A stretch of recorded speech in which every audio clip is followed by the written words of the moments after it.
एक पुराने पेड़ की भूत की कहानी। देवपुरा नाम का एक शहर था जिसके राजा का नाम देव सिंह था। राजा हमेशा अपनी प्रजा के हितों के लिए तत्पर रहता था। पंजाबी अपने राजा से बहुत खुश थी। एक दिन अचानक एक बाज आकाश में एक भूतिया पेड़ के बीज लेकर उड़ता हुआ दिखाई दिया। जैसे ही बाज देवपुरा से गुजरा तो उसके मुंह से एक बीज छूटकर देवपुरा गांव के बीचों बीच गिर गया।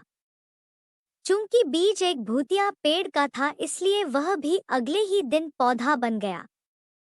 जब गांव वालों ने पौधे को देखा तो वह आश्चर्यचकित हो गए, क्योंकि पौधे का रंग काला था। तो गांव वाले आपस में चर्चा करने लग गए और गांव वालों को लगा कि खेत में उगने वाली कोई खरपतवार होगी। गांव वालों ने उसको देखा तो पौधा बहुत बड़ा हो गया था। गांव वाले पौधे को देखकर अचंभित हो गए कि एक दिन में पौधा इतना बड़ा कैसे हो गया। धीरे धीरे तीसरे दिन पौधा पेड़ बन गया। कुछ समय बीतने के बाद गांव के लोग उसको देखो तेजी से बढ़ता हुआ देखकर परेशान होने लग गए। गांव वाले इस पौधे की समस्या को लेकर अपने राजा के पास गए और राजा को बताया कि एक पौधा 3 दिन में पेड़ बन गया। जैसे ही गांव वालों ने राजा को उसे पेड़ की बात बताई, राजा स्वयं भी उस पेड़ को देखने के लिए पहुंच गया और पौधे का काला रंग का देखकर राजा भी उसे पौधे को बड़ी हैरानी से देखने लगा। धीरे धीरे तीसरे दिन पौधा पेड़ बन गया।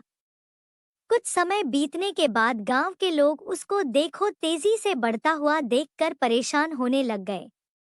गांव वाले इस पौधे की समस्या को लेकर अपने राजा के पास गए और राजा को बताया कि एक पौधा 3 दिन में पेड़ बन गया।